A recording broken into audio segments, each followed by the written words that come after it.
Bonsoir, cher professeur, bonsoir, chers collègues étudiants. Moi, c'est Wedrawo Sibiri. Je suis infirmier diplômé d'État en service au CSPS de Ouada, district sanitaire des Orgo, région du plateau central, au Burkina Faso. Et voici ma CNB, carte nationale d'identité burkinabé, ainsi que ma carte d'inscription à l'ordre national des infirmiers et infirmières du Burkina Faso. Dans le cadre donc de la certification de la formation pour la gouvernance, pour l'approche systémique, pour la gouvernance des systèmes de santé, je vous présente ce soir mon travail sur l'exercice intégrateur du module 4, intitulé donc Dynamique du système vu au travers des agents et de leur interaction. Sur ce, je vous souhaite une bonne écoute.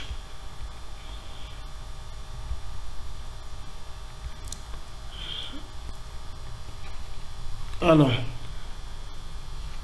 nous partirons d'une situation problématique qui est la suivante. Madame ZM se présente au CSPS de Kogo avec son enfant de 36 mois pour douleur abdominale, diarrhée et anorexie, évoluant depuis plus d'une semaine. L'agent itinérant de santé qui les reçoit procède à l'évaluation de l'enfant à travers ses signes et constantes physiologiques. Et la température était à 37,3 degrés Celsius, le poids à 11,7 kg, la taille à 81 cm, périmètre brachial à 116 mm. Il en arrive à la conclusion que l'enfant souffre de parasitose et décide donc de prescrire de l'albendazole, du métronidazole de 150 mg et un stimulant de l'appétit. Sans rendez-vous, l'agent remercia la maman et appelle donc le patient suivant. 3 jours plus tard, la mère le ramène au CSPS parce que, estime-t-elle, il n'y a pas d'amélioration. Elle y rencontre un infirmier qui s'empressa donc de reprendre les constantes physiologiques. Il découvre une température de 37,2 degrés Celsius, un poids de 11,5 kg, une taille de 81 cm et un périmètre brachial à 114 mm. La diarrhée s'est estompée, mais l'enfant ne mange toujours pas comme avant, dit-elle inquiète. L'enfant a été retenu, malnutrition aiguë sévère masse, et l'infirmier instaure donc une prise en charge de la malnutrition aiguë sévère selon le protocole en vigueur avec des rendez-vous de suivi hebdomadaire. Ayant constaté donc l'insuffisance dans le premier diagnostic, l'infirmier chef de poste décide de faire une remise à niveau des connaissances de tous les agents sur la malnutrition au cours d'une rencontre de service, en faisant donc un plaidoyer auprès de l'équipe cadre des districts ECD avec l'appui du COGES, comité de gestion. Alors nous allons analyser maintenant la situation en termes de besoins, demande et offre. En termes de besoins, nous avons un besoin en prise en charge adéquate pour un retour de l'appétit et un gain de poids. En termes de demande, l'enfant demandait à être consulté, demandait donc à recevoir des soins, médicaments et des conseils pour préserver sa santé. En termes d'offres, nous avons des acquis et des insuffisances. Comme acquis, nous avons la disponibilité des compétences dans le diagnostic et la prise en charge de la malnutrition. Comme acquis également, nous avons la disponibilité des médicaments et ATPE qui est aliments thérapeutiques prêts à l'emploi pour la prise en charge donc, de la malnutrition. Comme insuffisance, nous avons un retard dans le diagnostic de la malnutrition aiguë sévère à la première consultation. Donc il n'y avait pas eu de promptitude dans le diagnostic de la malnutrition aiguë sévère. Il y a comme insuffisance également la non-maîtrise du dépistage et de la prise en charge de la malnutrition par certains agents du service. Comme besoin également, en termes de besoin, nous avons la prévention des complications de la malnutrition aiguë sévère et la survenue donc d'autres maladies.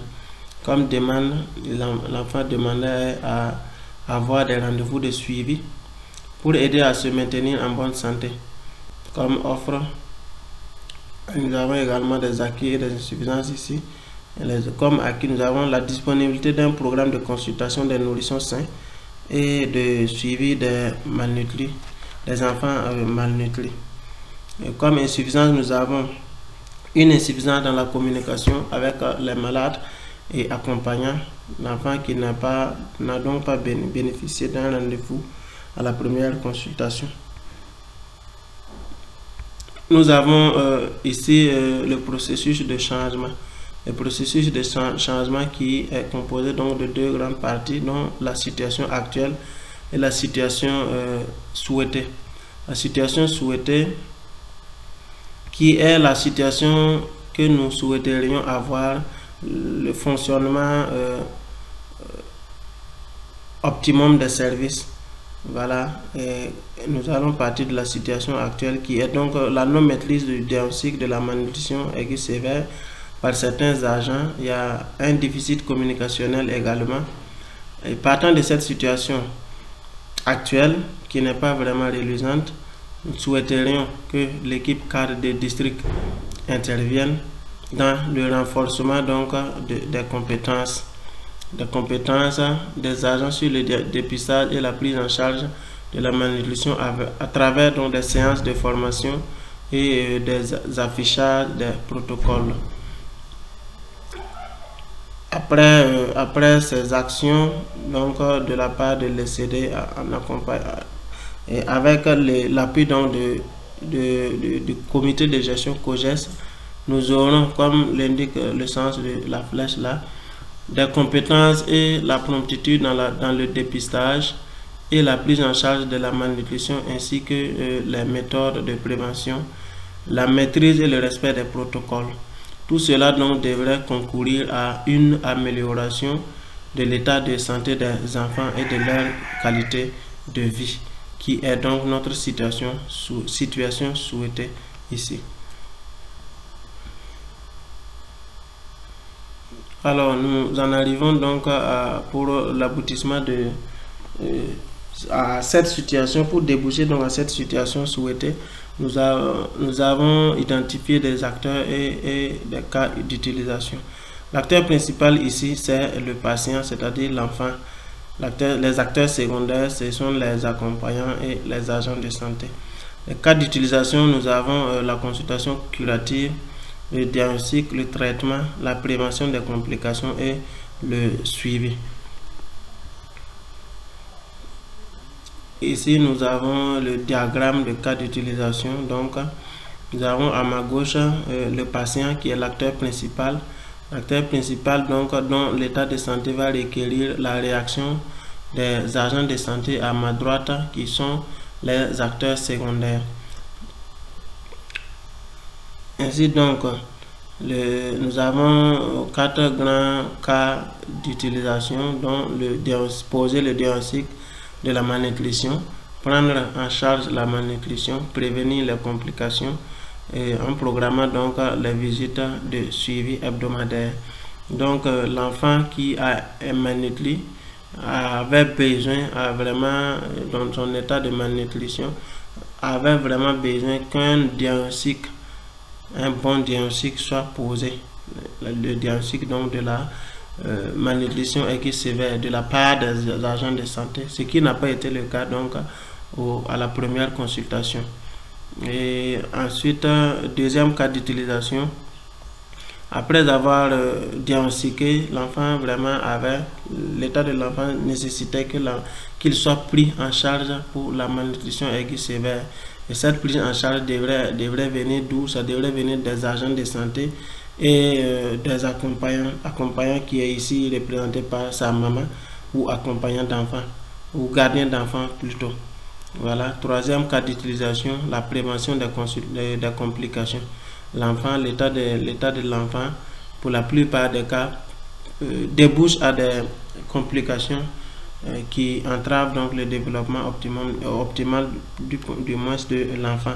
Donc l'enfant avait besoin que l'on prévienne les complications parce qu'il est dans une situation de malnutri et son immunité est faible, son immunité a été éprouvée. Donc il est susceptible de contracter des des autres maladies où il est susceptible d'avoir des complications liées donc à la situation de Mannetli. Donc il avait donc besoin que les agents et donc qui sont des acteurs secondaires ici réagissent à sa situation en prévenant les complications. Et dans cette prévention des complications, il avait vraiment besoin des actions concrètes. Et donc les actions concrètes, c'est quoi? C'est la programmation des visites de suivi hebdomadaire, voilà, qui devrait vraiment venir des agents de santé et avec l'accompagnement de sa maman et de son entourage.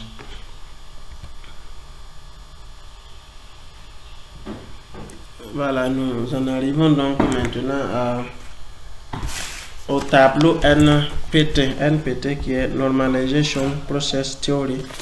Voilà, processus de normalisation, voilà, c'est un terme anglais. Donc dans ce processus, nous avons donc dans ce tableau, nous avons trois grands facteurs. Donc le processus, les tâches et les agents devraient accomplir ces tâches. Et comme premier processus, nous avons l'accueil du malade. L'accueil du malade englobe comme tâche les salutations d'usage, l'installation du patient et l'enregistrement donc de l'identité du malade. Et qui devraient donc être les agents? Qui sont les agents donc qui devraient être auteurs de cet accueil-là? C'est les infirmiers, les sages-femmes, les agents de santé communautaire, les agents itinérants de santé, excusez-moi, AIS, agents itinérants de santé. Et après ce processus d'accueil du malade, il y a l'évaluation de l'état nutritionnel qui est composé donc de l'interrogatoire, la prise de constantes physiologiques comme tâche, l'examen physique qui est composé de la recherche des œdèmes des membres inférieurs, l'établissement du rapport poids-taille, vérification du carnet de l'enfant, évaluation et classification donc de l'enfant. Et comme agents, ce sont les infirmiers, sages-femmes et les agents itinérants de santé. Comme processus également, nous avons la prise en charge même de la masse en ambulatoire, donc qui commence d'abord par le test d'appétit, l'administration de l'ATPI, l'aliment thérapeutique prêt à l'emploi, l'administration des soins adjuvants, la vaccination, conseil sur l'ange qui est ici l'alimentation du nourrisson et du jeune enfant, rendez-vous de suivi. Et comme acteurs, comme agents, nous avons les infirmiers, nous avons la sage-femme, nous avons les AIS. Comme processus, quatrième processus, et nous avons le suivi de l'évolution de l'état de l'enfant. Et il y a dans cette étape, dans ce processus, nous avons comme tâche l'évaluation, la prise de constantes, l'examen physique, conseil sur l'âge et rendez-vous de suivi. Et il faut noter que ici le processus est dynamique. Le processus est dynamique dans la mesure où après la dernière étape, après le dernier processus suivi, évaluation de l'état de l'enfant, il y a toutes les étapes vont se relancer. Donc voilà, ça inclut l'accueil, ça inclut l'évaluation, ça inclut la prise en charge de la malnutrition. Donc il ne s'agit pas d'une étape à sens unique, mais c'est une étape dynamique. C'est un processus dynamique qui, voilà, après le suivi et évaluation, on relance donc le cycle jusqu'à ce que l'enfant guérisse. Voilà. Donc après ce tableau NPT, processus, tâche, agent, nous avons le tableau NPT, agent, dépendance fonctionnelle, information, comportement, organisation. Et nous avons problème actuel à optimiser ces dépendances. Et les agents ici, c'est quoi? Les agents, ce sont les mêmes acteurs, l'infirmier, la sage-femme, l'agent itinérant de santé et donc le patient. Et les dépendances également, ce sont les mêmes acteurs, l'infirmier, la sage-femme, l'agent itinérant de santé, le patient. Et quels sont donc les problèmes actuels à optimiser? Donc il y a d'abord le respect des conditions et les étapes de l'accueil du malade, il y a l'empathie, la capacité donc à se mettre à la place du patient et ressentir sa situation. Il y a le respect de la confidentialité qui inclut donc notamment le secret professionnel. Il y a la compétence dans le diagnostic et la prise en charge, donc qui sera optimisée, qui sera vraiment j'allais dire optimisée par la promptitude qui va déterminer la compétence dans le diagnostic et la prise en charge de la malnutrition. Et il y a en dernière position, nous avons également le respect des protocoles en vigueur, le respect des protocoles en matière de prise en charge, en matière de diagnostic d'abord et de prise en charge de la malnutrition aiguë sévère. En deuxième position, nous avons les agents, ce sont les mêmes agents, l'infirmier, sage-femme, AIS, patient, mère de l'enfant, mère ou gardien d'enfant. Et les dépendances, c'est toujours les dépendances, c'est toujours les mêmes acteurs qui interagissent entre eux. Les infirmiers, les sages-femmes, l'AIS, le patient ou accompagnant. Et problème actuel à optimiser, nous avons donc la communication sur la technique d'administration de la TPE et la sensibilisation sur le suivi. Parce que si le suivi n'a pas été bien fait, il va de soi que l'enfant va rechuter, ou bien que l'enfant même ne sera pas déclaré guéri masse. Voilà, nous sommes à la fin donc de ce tableau NPT qui met en relation les agents, les dépendances fonctionnelles et les problèmes actuels à optimiser, donc ces dépendances. Nous en arrivons donc à tableau NPT, agents, causes, outils de normalisation.